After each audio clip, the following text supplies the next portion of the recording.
Good evening. Tonight, news, and nothing but big, beautiful space news. All the important stuff that happened over the last week while doing our two-part special with David Livingston.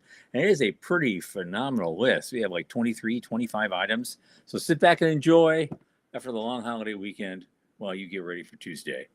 From the news desk at the Center for Space Commerce and Finance, my name is Thomas Andrew Olson, and this is The Unknown Quantity.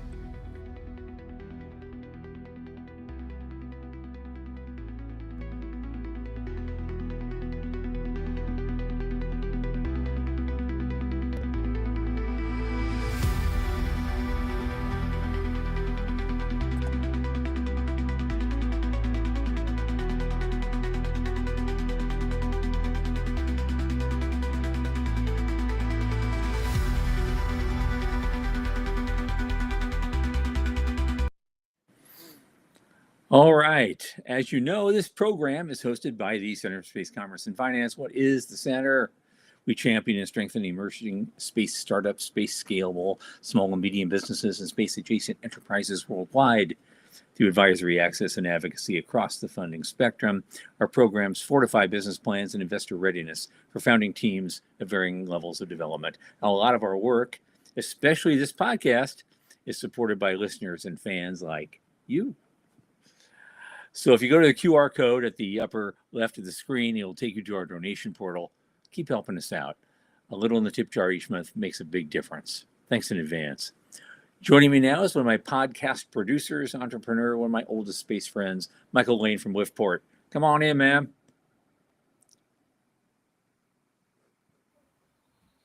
Hey. How you doing? Happy Good. How's your 3-day weekend? Yeah, right. You Mr. Vet, you. Yeah. Sean's a vet too. Everybody around you, and you come from vet families, so it's like this whole catechism. We were just talking about that before the show. Good on you. Yeah. You know. Yeah. Thanks for your service, and yeah. Yeah. Memorial Day is kind of an interesting day for me, right? It's not just honoring vets; it's about the fallen vets. Yeah. I don't have that many in my world. But I was on the color guard. My time in the service happened I got out of the service 3 days before Kuwait was invaded. Wow. So all of my time was peacetime military. And it got pretty hot, pretty ugly just after I left. So and all the guys you left behind were going, "Hey, Lane!" Right. I mean, there's some truth to that. There is some truth to that. Yeah. So it was serious. I had lunch with my mom. Surprisingly, my mom, 80 years old, is also a vet. My mom did 3 years in the Army during Vietnam. And my dad did 33 years in the Army. So he saw combat. Mm-hmm. He was a helicopter pilot, so he wasn't really in the thick of it so much, but lots and lots of support. And he took shrapnel, right? So I was going to say, if you're a copter pilot, Nam. Yeah, no, he was actually they pulled him back. He was in the reserves. They pulled him back during the desert wars. Okay. So he was a young enlisted armyman during the early days. Went and got his warrant officer, and so Vietnam was over by then. But because he stayed in the reserves for as long as he did, when we went back to the deserts, went out to the deserts, he was in there. So okay. Yeah, and then aunts, uncles, cousins. I wound up. Again, I was in peacetime, but even then, I knew two guys that died in training accidents, so that's kind of terrible. Yeah. And I was on the color guard, though. The more interesting thing for me was being on the color guard. So I buried somewhere between 50 and 75 Marines that I didn't know, right? Mm-hmm. I didn't know their family, I didn't know anything, their history. But they served, and it was an honor to It was an honor. I did the honor guard, so I did 21 gun salutes, Mhm. caskets. I was too low a rank to pass the flag to the grieving survivor, but it was powerful. Yeah, Yeah, yeah, yeah. that sticks with you. Anyway, so it was fascinating. I want to give a shout out to our producer. He has two sons currently, and then one son that has left the military. So shout out to Major Key, which I think is a great name, Major Key, Yeah, and Master Chief Key. So right. happy to salute them. Our producer Sean has been on the pointy end of the spear for a long time. So he's got his own stories.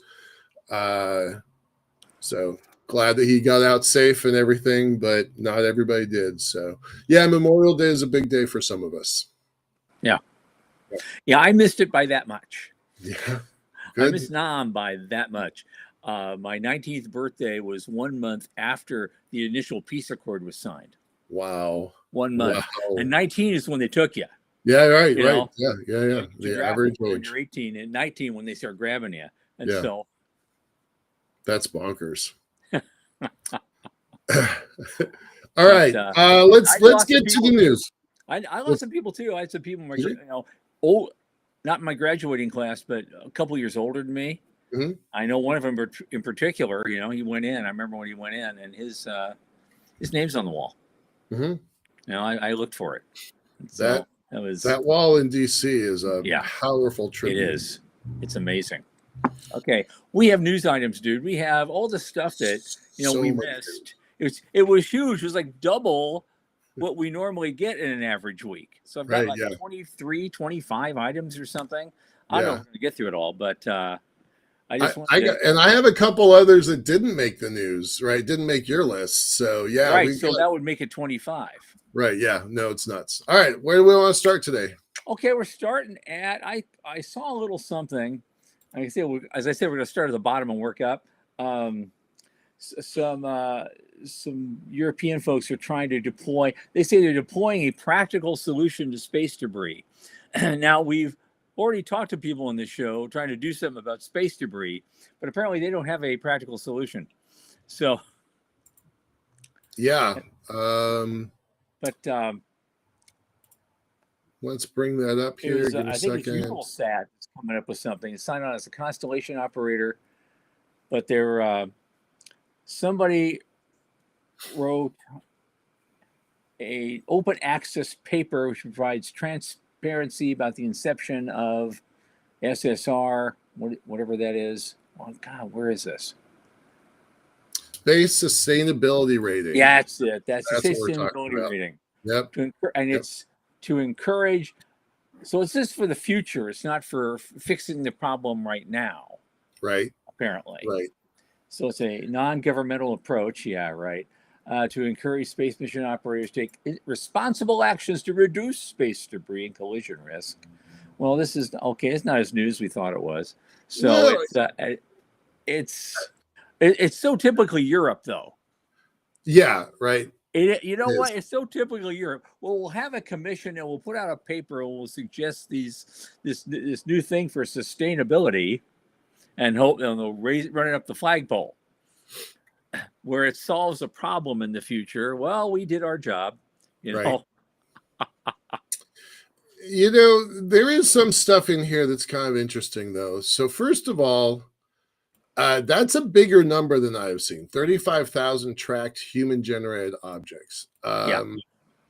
I thought it was closer into the 22, 25 range. I didn't think we had surpassed 30,000. So 35 was eye-opening to me. That's why I sent this along. I thought that was kind of a bigger number than I had seen before by nearly double, right? So maybe either I wasn't paying attention or I actually suspect that this may be better tracking systems. I'm thinking so too. I'm thinking we're just getting better at tracking smaller things. Yeah. Especially since the advent of the CubeSat. You know, they're going to Yeah. have to do better. Right. So Yeah, for they're sure. going to have to do that. So 35,000 tracked objects, which means there's probably about 200,000 that really aren't tracked because they're just too small, Right. like a glove, you know, a fleck of paint. Yes. It right. could still, but if it hits you at 17,000 miles an hour, you might have a bad day. I'm not going to name names, but Okay. I talked to a 3-star general in 2011 about the moon and the lunar elevator, and he wasn't even interested in talking about that because he's like, that expands my sphere of authority, which I don't want. But then also, I switched gears to talk to him about CubeSats, and he's like, don't talk to me about that. As far as I'm concerned, that's just debris. That's just noise in the system. So and as far as I know, I don't think he's active duty anymore, but people would know him, so I'm not gonna Okay. out him. But that was a pretty powerful conversation.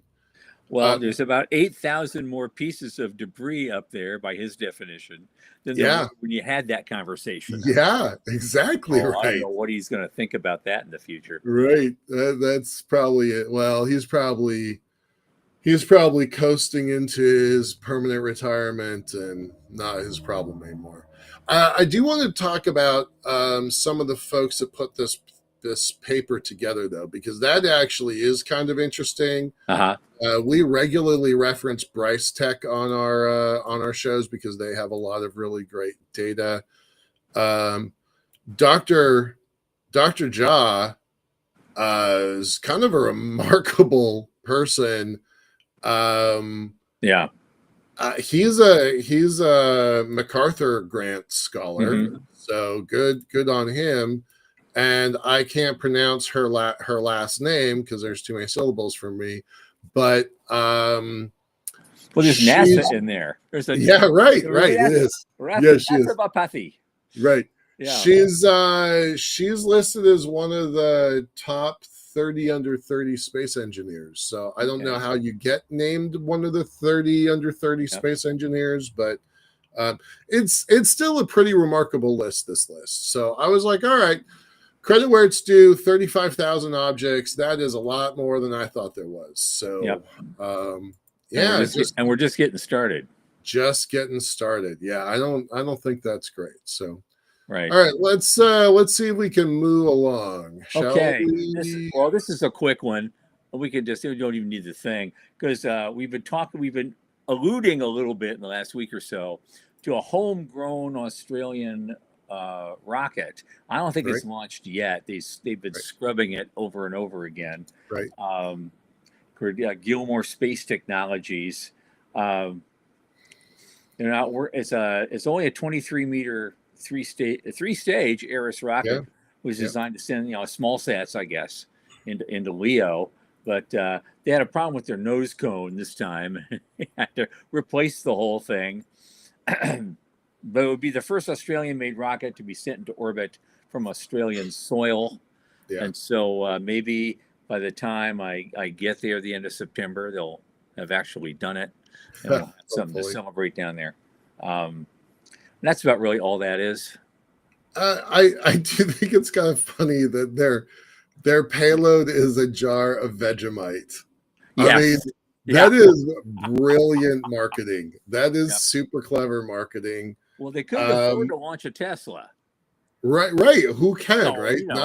Not everybody can, right? So what I think that what's interesting about this is that you and I know friends in the industry that refuse to write checks on launch companies, right? They're like saturation. Whether you point to a list of 100 or a list of 200 launch companies, there's a lot of launch companies. But I've been making the argument for years now that while there may be saturation in some markets, especially US and Europe, national sovereignty will require that nation states are able to launch from their own soil. So this is an argument that supports my position. So There you go. happy to have Yeah. news that Okay. backs my evidence of my position. But I think it's actually a trend. I think you're going to start Yep. seeing more and more. We know that And China's that trend building a whole- also backs up a point of view that I've been having, that is that, globalism for its own sake is kind of on the run right now. It is. People more asserting their territorial and national authority again, and being Yep. proud of who they are, and they want to work with everybody else. But you know what? We're still going to stay Hungary. We're going to Mhm. stay America. We're going to stay Canada. It's not one big global thing run by the World Economic Forum. Right. I won't go into that, but Yep. you know what I'm talking about. And Yeah. I'm a globalist. Like, we've had this conversation, and I think there's ample evidence that says, developing national sovereignty is still in those nations' best interests. So I like to see a balance Yeah. between, globalist and Well, national a lot of policy. that had to do with trade and of giving up Yeah. sovereignty over your trade deals. And Yeah. so that's what we're fighting about now. Yep. I would say, in fact, the soon to be late Scott Adams, I got a poor guy. I love that guy. I got a book of his published. I think it was in 1996. It's called The Dilbert Future, and he said something that turned out to be quite prophetic in that book. And he said, "If you don't make your own stuff, you're at the mercy of those who make it for you." And That that's is a so object true. lesson for a lot of countries today, not just ours. Yeah. Well, Australia's Vegemite stayed intact, and so I think that's the big takeaway That's the here. important part. And We saved Yep. the payload. save the payload. Exactly right. All right. Next up. Next up, Here's money. Here we go. And there's You a like lot of money money. stories this last Yeah. week. Reflect Orbital raised $20 million in a Series A to advance yet. Wait for it. Another satellite constellation. right? Because the world doesn't have enough. We don't have satellite enough of constellations. those. And they are designed to deliver sunlight on demand. So that's a weird constellation. Are they reflecting? Yeah. They're capable of reflecting sunlight to Earth for large-scale lighting and energy solutions. I got to confess, I don't really understand the business model there, right? Yeah. Okay, Right. you want to play soccer games at night? Is that what that's don't about? I don't know.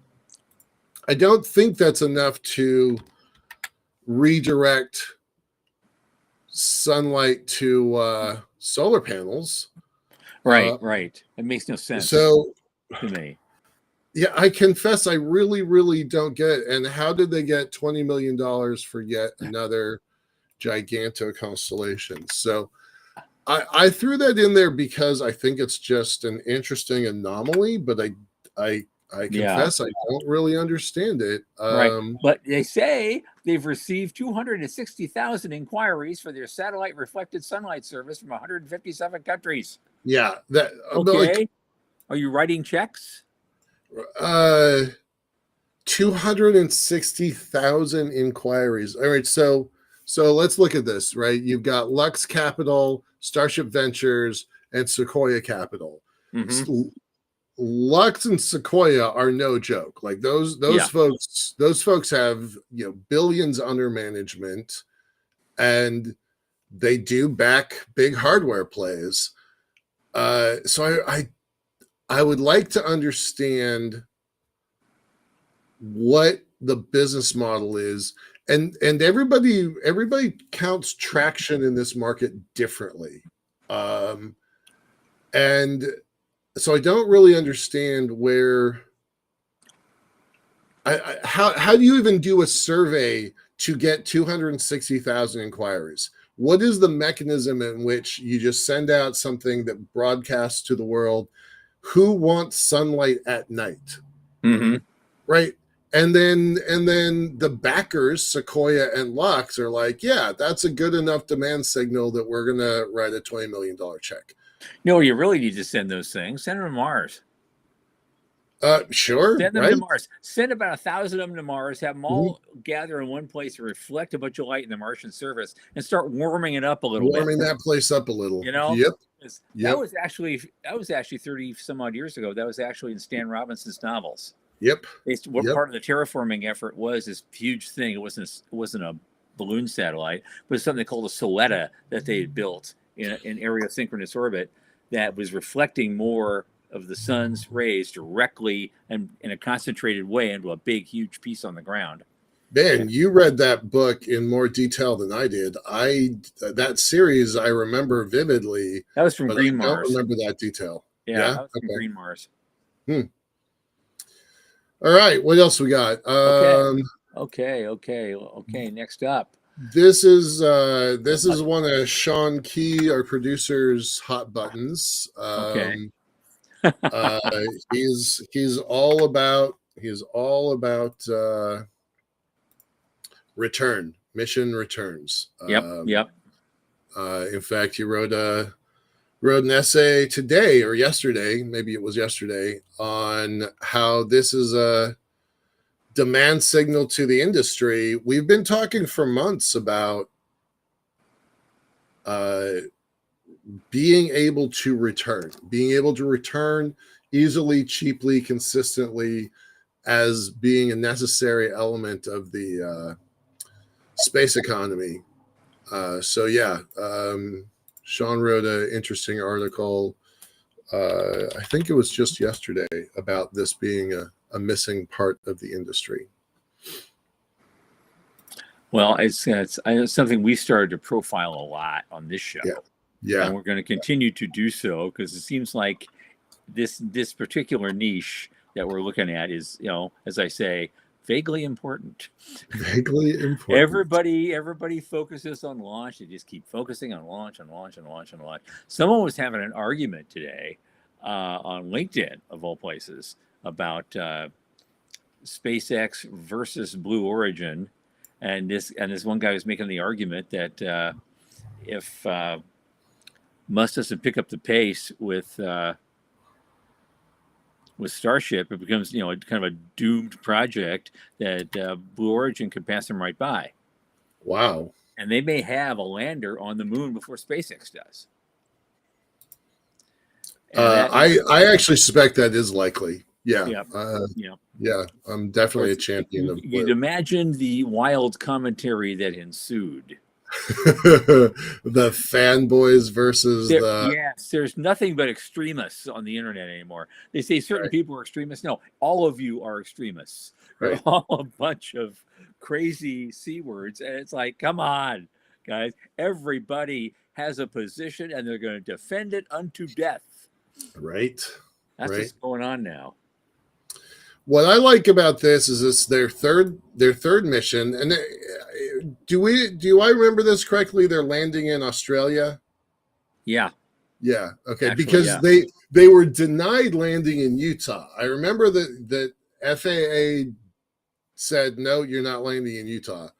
But I couldn't remember if they were. And then 100. This is the thing. This is, I think, the thing that people are missing. Right? It's 120 kilo capsule. So what's going to happen when we start regularly? If we're returning cargo every week, is that a big deal? Probably not. If we're returning cargo once a month, probably trivial. But what if you start getting 120 kilos daily, multiple times a day? And this just occurred to me. It just occurred to me. We spent a lot of money and effort and time and argument and arm waving over spaceports. Right. Places to launch from, whether they're horizontal or vertical, and what goes on, it doesn't matter. Maybe we need special ports to land on now. Yep. And they have to be, so everything that comes in is directed to a certain spot. And, it's the responsibility of the service provider to hit that spot. Right. Yeah. Yeah. I think all of these return companies are American companies. I think there's 3 of them. Mhm. Varda captures most of the headlines, but I think there's two others. And where that lands is a key part of the cislunar ionosphere. So Uh-huh. I'm curious to see what happens with that. Yeah. As the three of us, you, me, and Sean, kind of look at this economy growing. This is a piece to it. So you know what I think is going to happen, and this is all right. So you just had your kind of like aha epiphany moment. Um, this is some of the stuff that Sean's post kind of got me thinking about, which is if this really is the beginning of that part of the industry, uh, who's it going to serve? And does this become, because I'm a proponent of point-to-point suborbital. Is this the point where we start point-to-point suborbital? Is this the key technology that we've been missing? Because I was thinking, wow, you can do a lot with 120 kilos. All right, not maybe a person in there, but is this the tech we need to get point-to-point started? So Mhm. I think it's cool. I'm excited to see where that goes. for sure. Yeah. Yep, bring shit. Although I thought it was funny, Utah says, "Oh no, we can't bring it down here." And what are you going to do? Disturb some dinosaur bones somewhere? I mean, come on. What are you doing? Meanwhile, in Australia, well, we have a great big outback here. Come on down, mate. Come on Come down. on There's down, nothing right? here you can hurt. Come on. Yeah. Yeah. Completely different attitude. It's brilliant. Right. Different world. All right. Next one. This one is more money. Well, right? that was the one I had up next. But you got that one. Is this That's on my list too. So go ahead.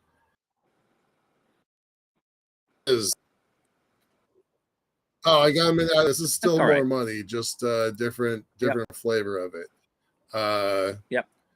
Boy, there's a lot of ads on the internet. Everybody we've talked about on this show a couple times, everyone is heading to defense tech because that's where it is. And just to be super clear, this is the world. We can't quite beat everybody if everybody added up, right? But it's still $1 trillion. Like it's laughably close to not quite over $1 trillion. And there's actually some spending budgets that have been increased. So it's closer to 1.2 trillion dollars. But it's a lot. It's a lot. And I thought this number 149 versus 65. I think that's kind of a big deal, right? Yeah. Yeah, I think that's kind of a big deal. So I think it's interesting. I don't really understand why Canada needs a $29 billion budget. But I still don't understand why we need $1 trillion budget. We should be able to defend ourselves, certainly, and we got all this stuff going on. But do you need $1 trillion a year? I think even if you cut it in half, you'd still have the next 5, countries combined. I mean, what do you need? You had here's this knife fight at NASA over $5 billion of only a $25 billion budget. Yeah. So 20% of NASA gets cut, and it doesn't even add up to the noise level. I know that part. That's the part where we agree. It just drives me nuts. Of all the knives out for NASA, well, we've got this thing here, this maw that's sucking everything in. Because there's been a lot of people saying when we first started the Doge business, like we got to cut $2 trillion from the budget, or we're screwed. And I've heard that a lot. And we didn't, and nobody did. They didn't even and get we close didn't, to it. and nobody did, and I guess we're screwed. I don't know, but God, I think we're screwed. if you cut the but if you cut the military budget in half and you stop paying interest on the debt, there's $1.5 trillion right there. We just had our debt rating dropped for the third and final time by the holdout of Moody's. Don't talk about not paying the debt. That's a conversation. I didn't say not pay the debt. I said just not pay the interest for a while. Right. Do a Chapter 11, basically. That's all it is. A Chapter 11. Well, a going out of business sale. You know, I mean, God, it's just this is insane. It is a little insane. If you keep business as usual, you're done, and then nobody's paying the debt. It's going to collapse anyway. I had a conversation the other day about China. Is the threat real? And yes, I believe the threat is real. I don't think Russia is a real threat anymore. I think they're a vassal state of China at this point. But both of these nations have gigantic military space capabilities. If you were to recast this thing as a different graphic to show what percentage of $1 trillion is Space Force, it's at the noise level. Space Force is less than $20 billion. But how much of the Russia and Chinese budget goes to space? Probably a pretty big fraction. I mean, not big. It's certainly not Russia, but definitely China. So, and then all of these other nations don't even have the noise level of a military budget for space. Italy has a space force. Israel has a space force. The combined of Europe has a little bit.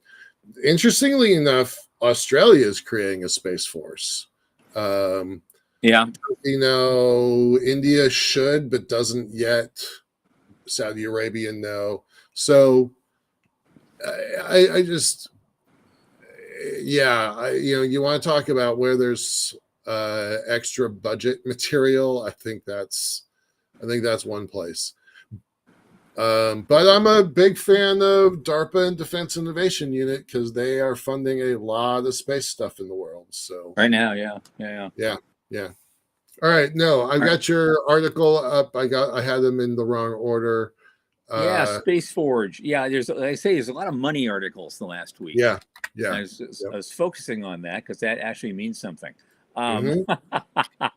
So Space Forge got a Series A to advance in orbit manufacturing, which is really kind of cool. Yeah. $30 million. Yep. 30 million. It was led by the NATO Innovation Fund. We just talked about military. Nope. Well, there's that National Security Strategic Investment World Fund. Yeah, but not Seraphim Capital. You notice?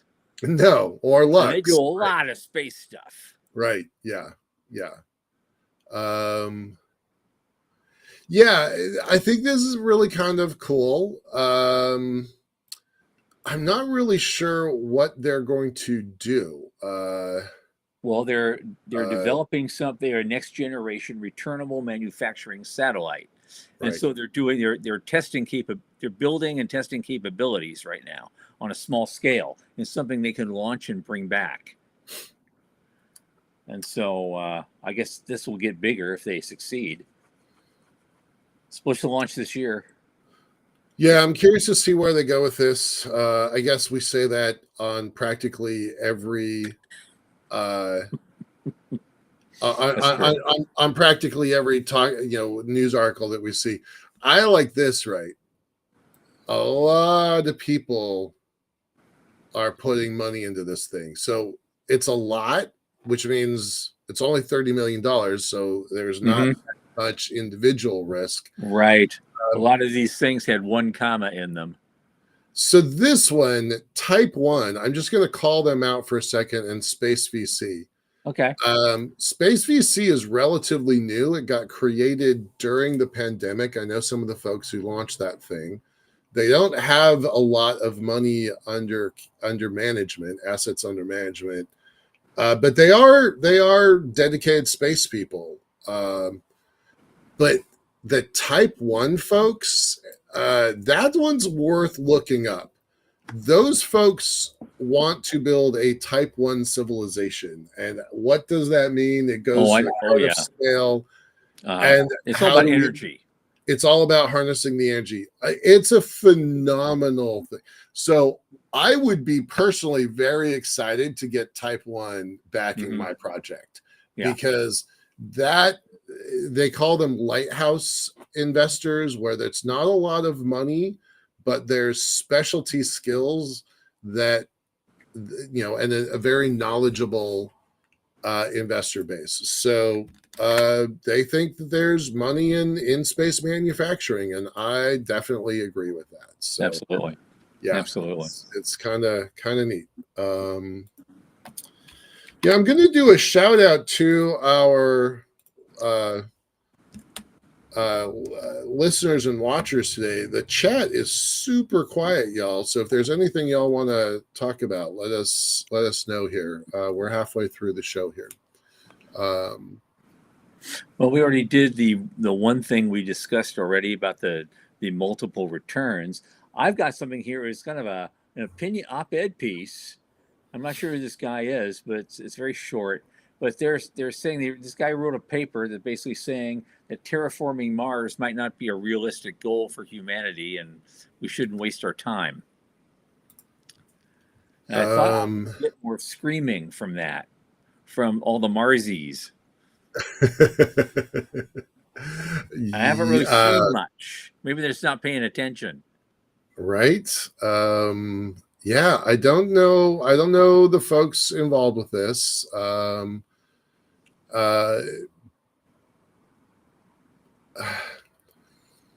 spent the last couple of years working with the Mars Society, and directly, like one-on-one for a while.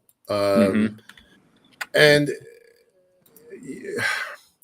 it is a legitimate question.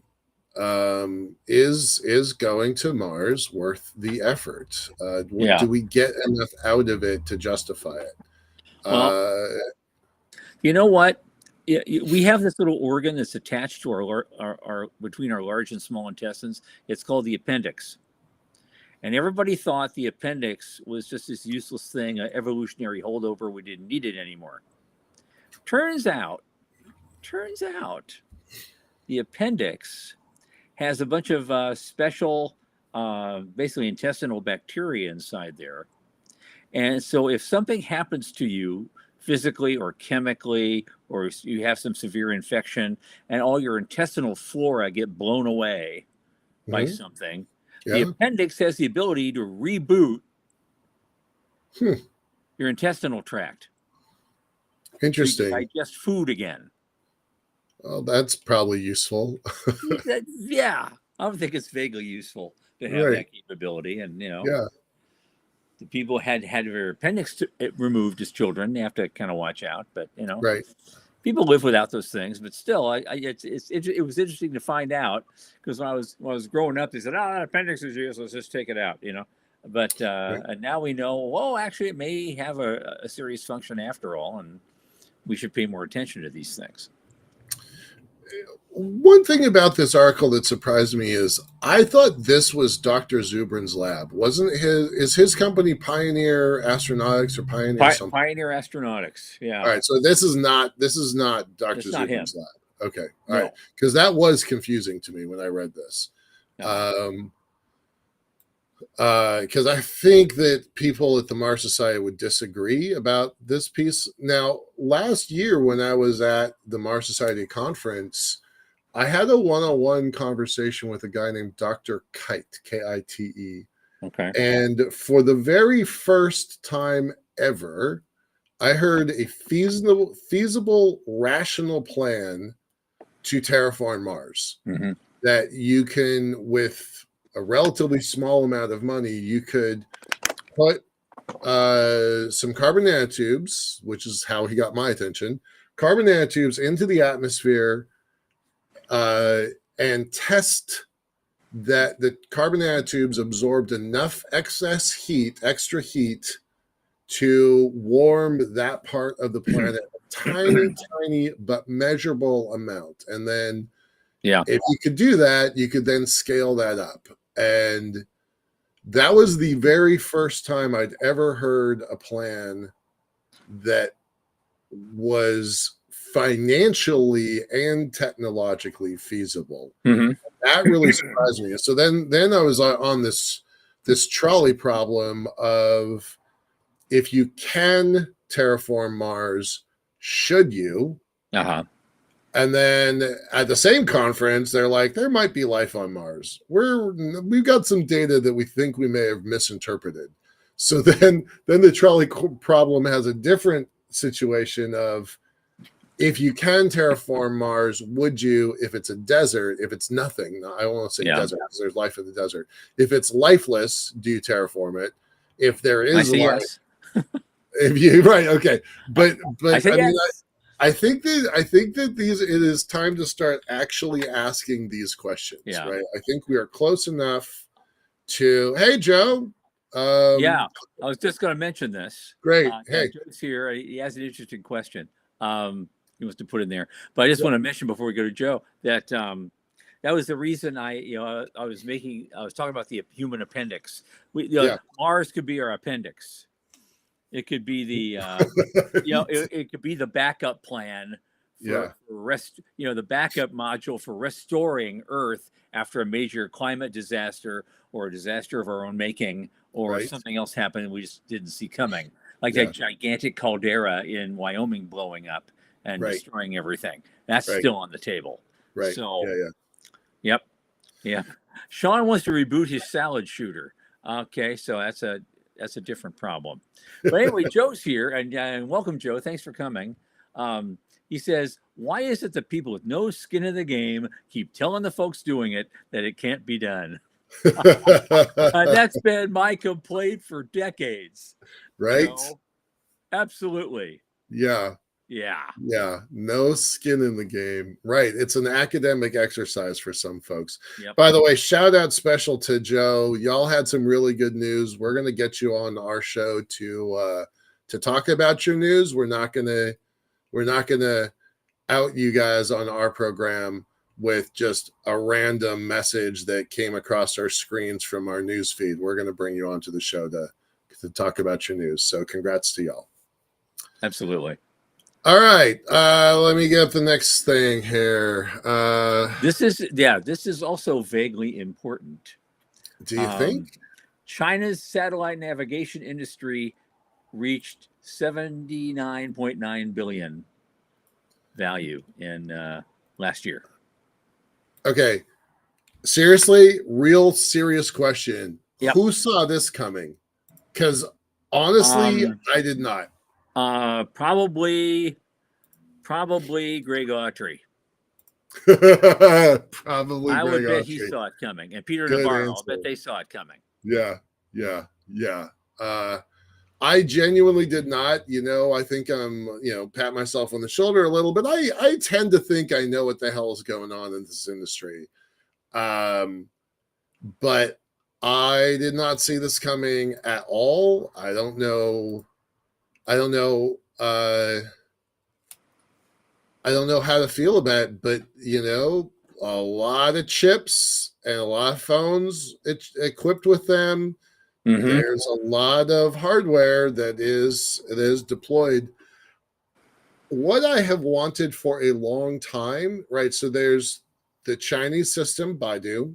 Hopefully I pronounced that correctly. Uh-huh. There's a Chinese system.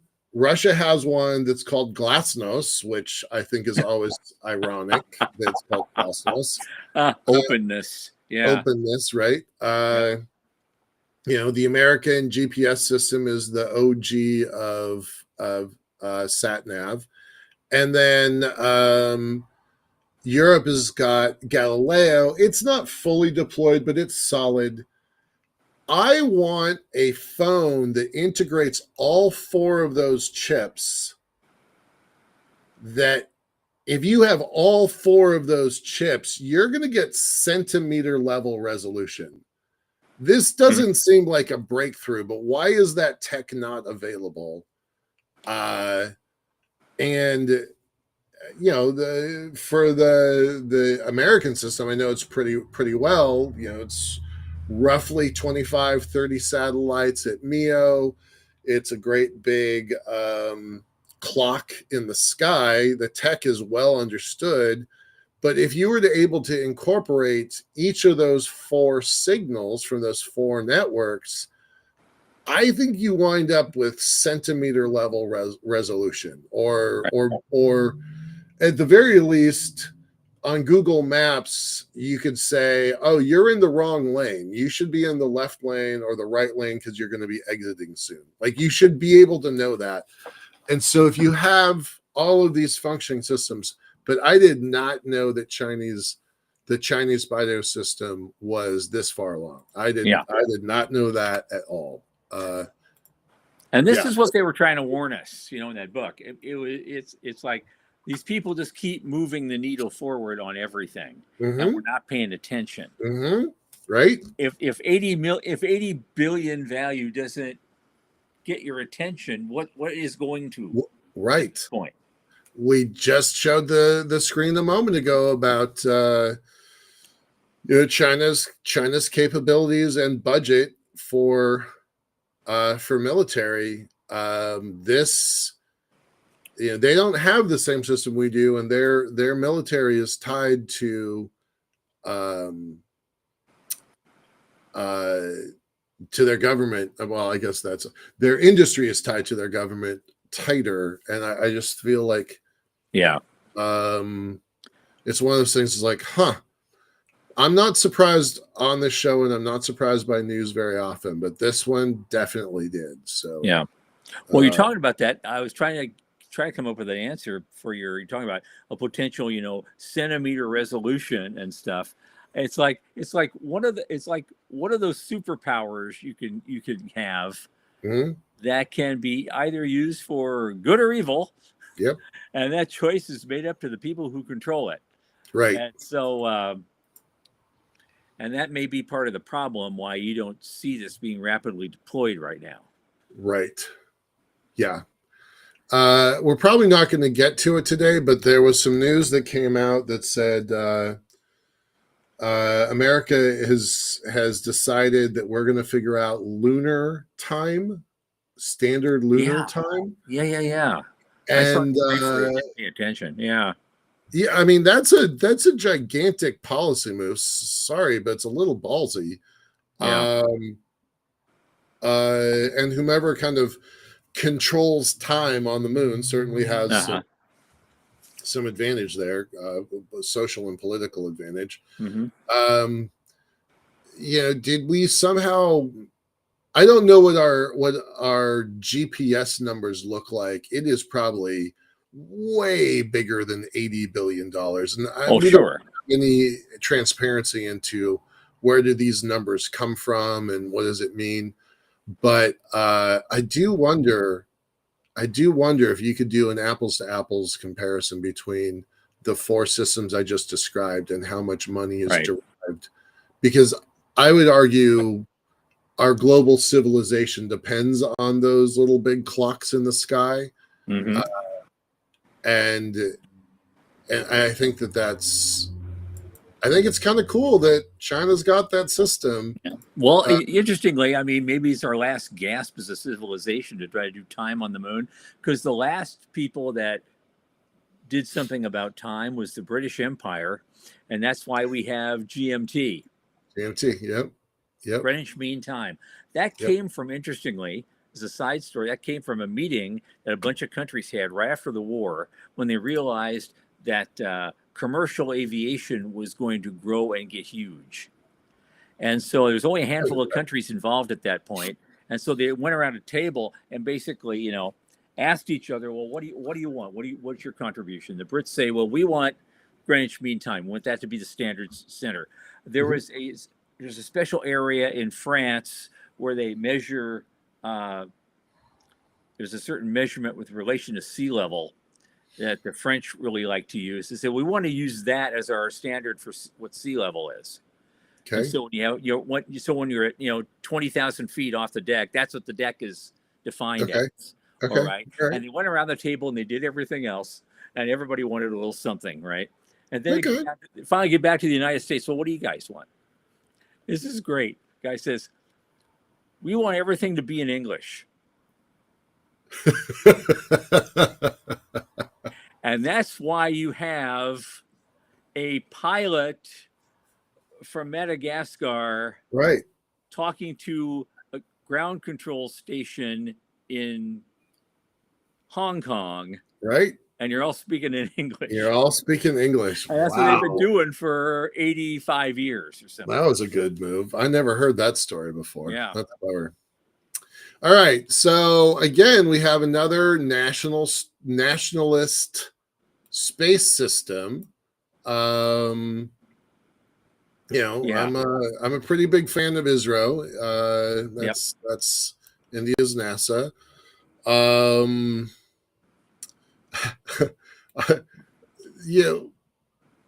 Other places in the world, not America, and I'm not trying to like showcase America, but we have a different perspective on failure, right? Failure is tough and it sucks, but in America, we just kind of like push through it, figure out what didn't work. Edison's quote of 10,000 ways to not make a light bulb, right? Yep. But the 1% inspiration and 99% perspiration. Yep. That's what he said. Yeah, too. And then, Israel posted on X, the mission could now be accomplished. Yeah, I think that's a typo. Could not be accomplished. Just the perspective on, it's not the SpaceX model of blow shit up and move on. I don't know. NASA doesn't do the SpaceX model either for all those years. And so they're doing the NASA model. Yeah. At Israel. Yeah. And so I don't know where they go after that. Yeah, if they were doing the SpaceX model, we broke something. Now we're going to fix it and make it better next time. And boom. Yeah. That'd be it. One paragraph done. Yeah. Right. So I think I like seeing other nations' space programs develop. I think that's good for everybody. Yeah. All right. This one I think is vaguely important. Space nuclear. Yeah. I'm a big fan. Yeah. Because that gets us to Mars in 30 days instead of 6 months or more. Right. Ultimately, I'm a fan of anything nuke in space, except detonated weapons. Right. It's another one of those things that can only be used for good or evil. Right.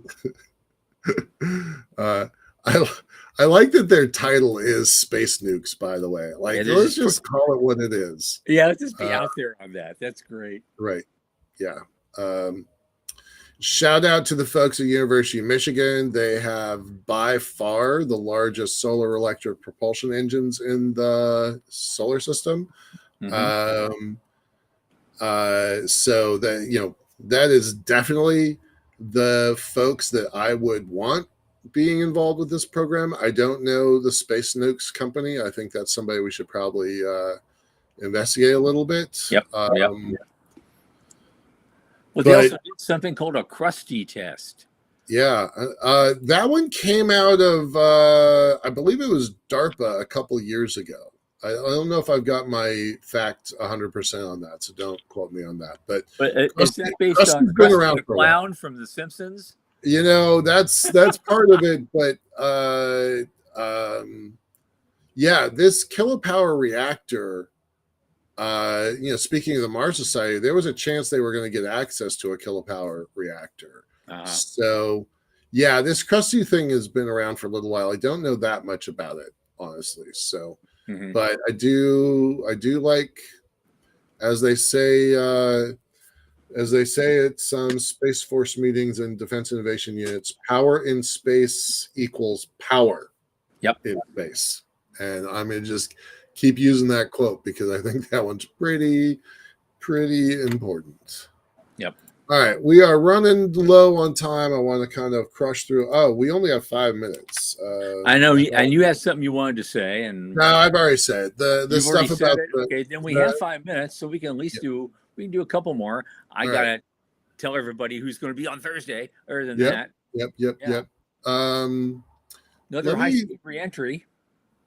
I want to. Well, I was going to give up this one. Hold on a second.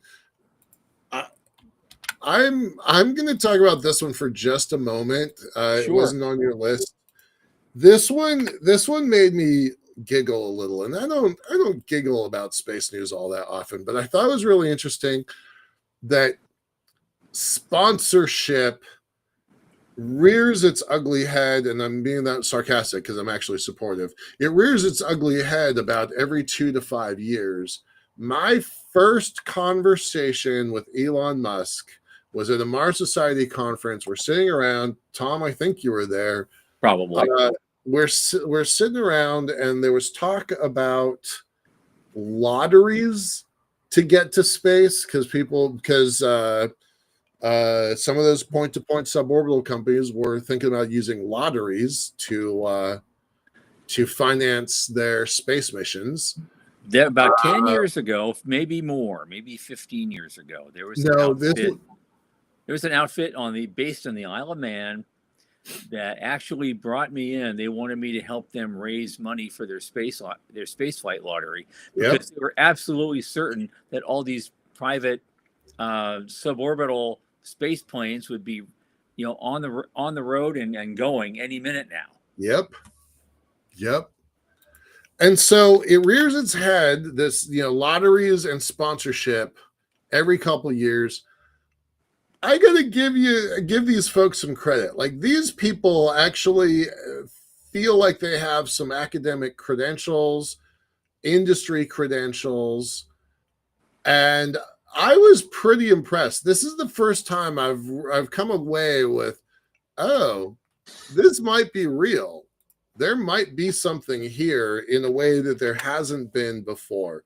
He's coming from the sports marketing perspective. Mm-hmm. Honestly, that was new to me. I think it's probably worth having a phone call here.